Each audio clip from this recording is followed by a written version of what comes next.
vamos a presentar el trabajo Factores de riesgo asociados a ingreso a unidades de cuidado intensivo en pacientes pediátricos con infección con COVID-19 que desarrollaron síndrome multiinflamatorio sistémico relacionado a esta infección. Es un estudio multicéntrico observacional llevado a cabo por la Red Latinoamericana de Enfermedad de Kawasaki. Como todos sabemos, en diciembre del 2019 se empezaron a describir los diferentes casos de infección por COVID-19, pandemia que ocasionó grandes tasas de mortalidad y morbilidad. Previo a la vacunación, lo que se sabía es que el 80-90% de los pacientes pediátricos tenían una infección respiratoria leve o asintomática. Sin embargo, tempranamente se empezó a describir el síndrome multiinflamatorio sistémico, por sus siglas en inglés MISC o en español SIMS-TAC, que empezó a reportar y a evidenciarse en diferentes partes del mundo como altas tasas de mortalidad y morbilidad. En los países de altos ingresos está reportado que este síndrome ocasiona una mortalidad baja de 0.8%, y en nuestros países latinoamericanos tenemos algunos datos en donde se reportaba que la mortalidad podía ser hasta 10 veces más que en los países de altos ingresos. Esto asociado a diferentes factores como inequidad social, acceso limitado a los servicios de salud, malnutrición, un mayor porcentaje de población indígena y alta prevalencia en nuestra población de enfermedades crónicas. Teniendo en cuenta todo lo anterior y además teniendo en cuenta factores genéticos, los factores sociales mencionados, económicos y el acceso a los sistemas de salud, es importante entender el comportamiento del COVID-19 y los factores de riesgo asociados, así como el tratamiento y la respuesta al mismo del síndrome multiinflamatorio sistémico. El objetivo del estudio era caracterizar a los pacientes hospitalizados con síndrome multiinflamatorio sistémico, describir sus resultados, su tratamiento y analizar los posibles factores de riesgo que los llevaba a la unidad de cuidado intensivo pediátrico.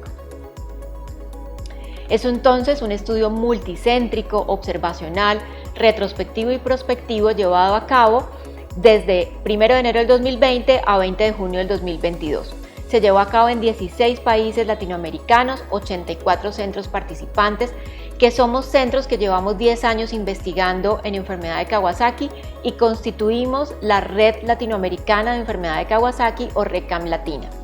Los pacientes incluidos fueron desde los 30 días de vida hasta los 18 años y se recolectaron los datos en un REDCap que tiene su base inicial en el Centro de Investigaciones de la Universidad de San Diego, California.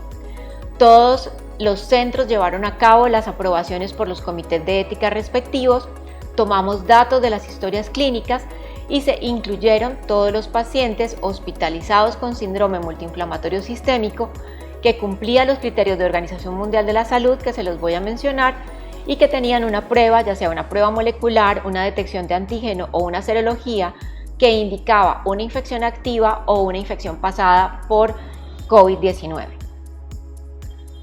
Dentro de los criterios de la Organización Mundial de la Salud, para recordarlo rápidamente, rash o conjuntivitis o cambios inflamatorios en boca, manos y pies, hipotensión, signos de disfunción miocárdica, pericarditis, valvulitis u otras anormalidades coronarias, evidencia de coagulopatía, síntomas gastrointestinales y además de esos factores, marcadores inflamatorios como proteína C reactiva, velocidad de sedimentación o procalcitonina,